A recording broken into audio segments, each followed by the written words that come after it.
Assalamualaikum warahmatullahi wabarakatuh. Terima kasih atas kesempatannya. Di sini kami kelompok 2 ingin menjelaskan hasil kerja kami berkaitan dengan laporan UMKM perusahaan Dodal. Selamat menyimak dan terima kasih. Terima kasih atas kesempatannya. Saya Devi Anggraini dengan NIM 2019-310101. Di sini saya akan menjelaskan tentang gambaran umum perusahaan dan kebijakan akuntansi yang ditetapkan oleh perusahaan ini. Saya akan menjelaskan gambaran umum perusahaan ini terlebih dahulu yang terdapat 2 pokok pembahasan, yaitu sejarah singkat perusahaan dan produk yang dijual dari perusahaan ini. Saya akan menjelaskan sejarah singkat dari perusahaan ini. Perusahaan Dodal adalah usaha dagang yang aktivitasnya adalah membeli dan menjual helm tersebut lagi kepada pembeli lain. Nama pemilik usaha ini adalah Bapak Dodit Darmawan, yang umurnya masih berkisar 35 tahun. Nama perusahaan ini diambil dari nama julukan waktu kecil dari Bapak Dodit. Pada tahun 2013, beliau hanya berjualan lewat online. Kemudian, pada tahun 2015, Bapak Dodit ini memutuskan untuk membangun usaha helmnya lebih besar lagi. Dan akhirnya beliau membuka usaha dagangnya di Jalan Ahmad Yani nomor 31 Surabaya pada tahun 2015. Perlengkapan yang ada di perusahaan Dodal adalah buku nota, ballpoint, kanebo, dan kemoceng. Kemudian peralatan yang ada di perusahaan Dodal adalah etalase berjumlah 5 unit, kipas angin berjumlah 3 unit, meja kaca berjumlah 2 unit, dan kursi berjumlah 8 unit. Perusahaan Dodal juga telah memiliki karyawan yang berjumlah 4 orang, terdiri dari 2 wanita dan 2 laki-laki. Kemudian lanjut ke produk yang dijual oleh perusahaan Dodal ini. Perusahaan Dodal ini menjual produk helm. Helm yang dijual ada 3 macam, yaitu helm INK, helm KYT, dan helm Bogo. Produk helm dari perusahaan Dodal ini terkenal bagus, berkualitas, dan juga murah. Jadi banyak pembeli yang membeli helm di tempat Bapak Dodit ini. Kemudian lanjut ke kebijakan akuntansi yang ditetapkan perusahaan ini, yang berisi metode pencatatan yang digunakan oleh perusahaan ini.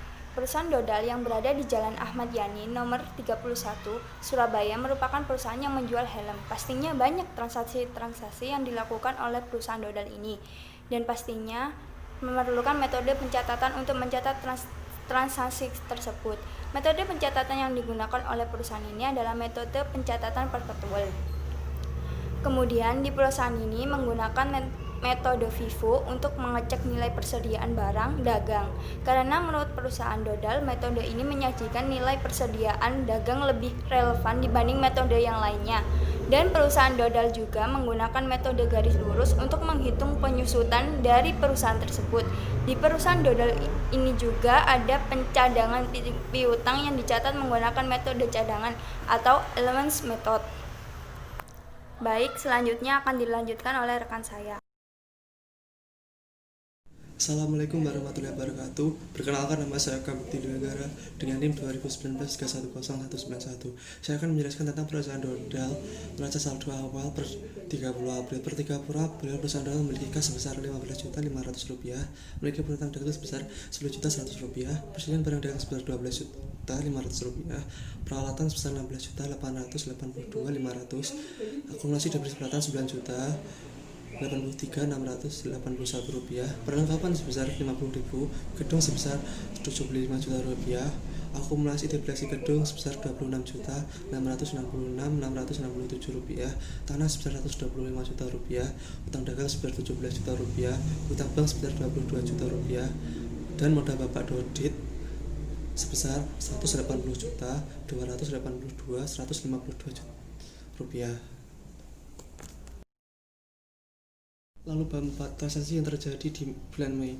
Tanggal 2 Mei dibeli 3 macam helm dari toko Raffi Helm, 7 unit helm ink dengan harga Rp125.000 per unit, 12 helm buku dengan harga Rp100.000 per unit, dan 6 helm KYT sebesar Rp450.000 per unit. Pada tanggal 3 Mei dijual 5 helm buku dengan harga Rp150.000 per unit, 5 Mei dijual 2 helm Inc. dengan harga Rp175.000 per unit. Tanggal 7 Mei dijual 3 helm KYT dengan harga Rp500.000 per unit. Pada tanggal 8 Mei membeli lagi helm dari Tokografi Helm, 8 unit helm Inc, 15 unit helm buku, 7 unit helm KYT secara tunai. Tanggal 9 Mei dijual 5 helm buku dan 3 helm Inc pada Tuan Aris secara tunai sebesar Rp1.275.000. Tanggal 11 Mei menjual 3 helm buku secara tunai Rp450.000. Tanggal 13 Mei menjual 3 KYT dengan harga Rp500.000 per unit secara tunai kepada Nyonya Dery. Tanggal 14 Mei menjual 5 helm buku, 3 helm Inc dan 3 helm KYT N per 30 sebesar Rp2.775.000. Tanggal 15 Mei membayar gaji karyawan 5 juta, dibayar 3 juta secara tunai, sedangkan sisanya dibayar di kemudian hari. Tanggal 16 Mei menerima kas atas penjualan tanggal 14 Mei. Tanggal 17 Mei membeli 15 helm KYT secara tunai dengan harga Rp450.000 per unit. Tanggal 19 Mei memberi berlaku toko Rp100.000. 21 Mei membayar jasa iklan Rp200.000. 24 Mei menjual 12 helm KYT Rp500.000 per unit dan 5 helm Inc Rp175.000 per unit. Tanggal 26 Mei menerima kas atas transaksi tanggal 24. Tanggal 27 Mei menjual 11 helm buku dengan harga Rp150.000 per unit, 6 helm Inc dengan harga Rp175.000 per unit secara tunai. Tanggal 30 Mei menjual 5 helm KYT dengan harga Rp500.000 per unit secara tunai. Tanggal 30 Mei membeli 15 helm Inc dengan harga Rp125.000 per unit, 15 helm buku dengan harga Rp100.000 per unit dan 8 helm KYT dengan harga Rp450.000 per unit. Tanggal 31 Mei membayar biaya otoritas Rp300.000. Transaksi jurnal penyesuaian. Tanggal 31 Mei perusahaan saya memiliki piutang sebesar Rp10.100.000 kepada perusahaan Dodal yang diperkirakan tidak dapat tertagih 10% dikarenakan perusahaan saya bangkrut. Tanggal 31 Mei depresiasi gedung pada bulan Mei 2020. 31 Mei membayar gaji karyawan yang kurang sebesar Rp2 juta.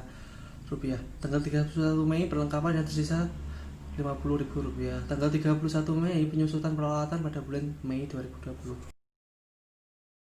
Assalamualaikum warahmatullahi wabarakatuh. Terima kasih atas kesempatannya. Perkenalkan, nama saya Ikhtiari Fatihah Safitri dengan NIM 2019310102.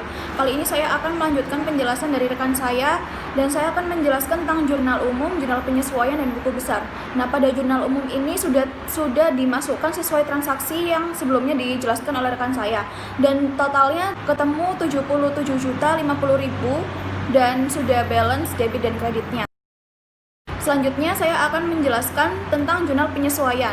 Pada tanggal 31 Mei 2020, perusahaan Cahaya memiliki piutang sebesar Rp10.100.000 kepada perusahaan Dodal yang diperkirakan tidak dapat tertagih 10% dikarenakan perusahaan Cahaya bangkrut. Nah, akunnya yaitu beban kerugian piutang pada cadangan kerugian piutang sebesar Rp1.010.000. Selanjutnya, depresiasi gedung pada bulan Mei 2020. Akunnya yaitu beban depresiasi gedung pada akumulasi depresiasi gedung dan jumlahnya Rp416.667.000. Selanjutnya, membayar gaji karyawan yang kurang sebesar Rp2 juta.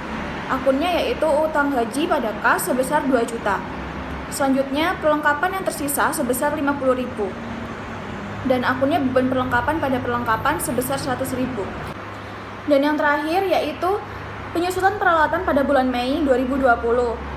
Dan akunnya yaitu beban depresiasi peralatan pada akumulasi depresiasi peralatan dengan jumlah Rp155.608.000, dan ketika dijumlah debit dan kreditnya ketemu hasilnya Rp3.682.275 dan balance antara debit dan kreditnya. Selanjutnya saya akan menjelaskan buku besar, yaitu yang pertama kas, saldonya pada debit sebesar Rp8.425.000. Selanjutnya piutang dagang, saldonya pada debit Rp10.100.000, persediaan saldo pada debit Rp19.675.000, perlengkapan saldo pada debit Rp150.000, utang gaji saldo kredit Rp2 juta, penjualan saldo kredit Rp20.675.000, HPP saldo debit Rp16.975.000, beban gaji saldo debit Rp5 juta, beban iklan saldo debit Rp200.000, beban utilitas Rp300.000. Dan ketika dijumlah hasil akhirnya ketemu Rp277.707.500 juta dan sudah balance antara debit dan kreditnya. Nah, sekian penjelasan dari saya. Selanjutnya akan dilanjutkan oleh rekan saya. Terima kasih atas kesempatannya. Perkenalkan, nama saya Maria Luciana dengan NIM 2019-310180. Di sini saya akan menjelaskan bagian saya berkaitan dengan neraca saldo dan neraca lajur, yaitu ada di bab 7. Yang pertama saya akan menjelaskan tentang neraca saldo akhir. Jadi neraca saldo akhir ini, kalau teman-teman bertanya dia didapat dari mana, dia itu didapat dari neraca setelah disesuaikan. Jadi apa yang telah disesuaikan di neraca sebelumnya, itulah yang kita catat di neraca saldo akhir. Dan untuk neraca saldo akhir ini, kita harus mempunyai nilai akhir yang balance.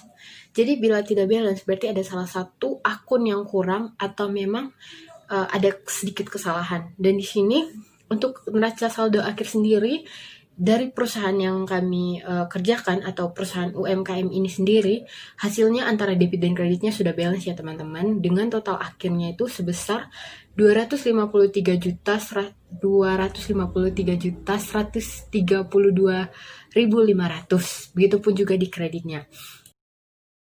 Perusahaan Dodal tentang neraca lajur ya. Nah, di sini ada beberapa akun. Yang pertama, untuk neraca lajur sendiri ada beberapa akun yang harus kawan-kawan tuliskan ya. Yang pertama ada saldo belum disesuaikan, ada jurnal penyesuaian, ada saldo disesuaikan, ada laba rugi, dan yang terakhir itu ada neraca.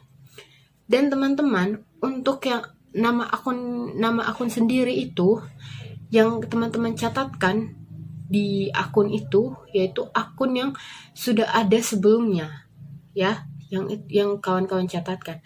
Dan untuk kayak neraca saldo akhir, jurnal penyesuaian, neraca saldo disesuaikan, laba rugi, cukup kawan-kawan lihat dari akun sebelumnya yang sudah kawan-kawan saya jelaskan.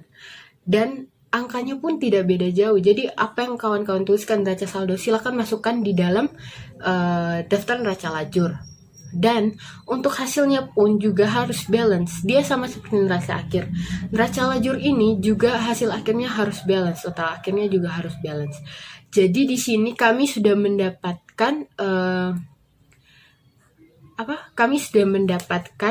total akhir dari perusahaan Dodal ini, yaitu dia balance sebesar 24.157.275. Saya Puspita Wardani dengan NIM 190. Di sini saya akan menjelaskan laporan keuangan perusahaan Dodal, laporan laba rugi periode 31 Mei, penjualan 20.675.000, HPP 16.975.000, dikurangi menjadi laba kotor 3.700.000, beban gaji 5 juta rupiah, beban iklan 200.000 rupiah, beban utilitas 300.000 rupiah, beban kerugian piutang 1.010.000 rupiah, beban depresi gedung 41667, beban perlengkapan 100.000 rupiah, beban depresi peralatan 155608, total beban 7.182.275 menjadi rugi bersih 3.482.275. Perusahaan Dodal laporan perubahan likuiditas periode 31 Mei, modal awal 180, 282, 152, rugi bersih 3.482.275 menjadi modal akhir 176, 799, 877. Laporan posisi keuangan periode 31 Mei, aset lancar kas 6.425, piutang dagang 10.100.000 rupiah, cadangan kerugian piutang 1.010.000 rupiah, persediaan barang dagang 19.675, peralatan 16.882.500, akumulasi depresi peralatan 9.239.289, perlengkapan 50.000 rupiah, total aset lancar 42.883.211, aset tetap gedung 75 juta, akumulasi depresi gedung 27.083.334, tanah 125 juta rupiah, total aset tetap 172.916.666, liabilitas utang dagang 17 juta rupiah, utang bank 22 juta rupiah, total liabilitas 39 juta rupiah. Ekuitas modal Bapak Dodit 176.799.877, total ekuitas 176.799.877.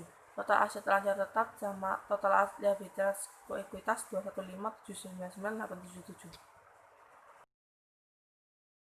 Menutup, nama akun penjualan 20.675.000 rupiah, ikhtisar laba rugi 20.675.000 rupiah, ikhtisar laba rugi 16.975.000 rupiah, HPP 16.975.000 rupiah, Ikhtisar laba rugi 7.182.275, beban gaji 5 juta rupiah, beban iklan 200 ribu rupiah, beban utilitas 300 ribu rupiah, beban kerugian piutang 1 kos 10 ribu rupiah, beban depresi gedung 416667, beban perlengkapan 100 ribu rupiah, beban depresi peralatan 1556008, modal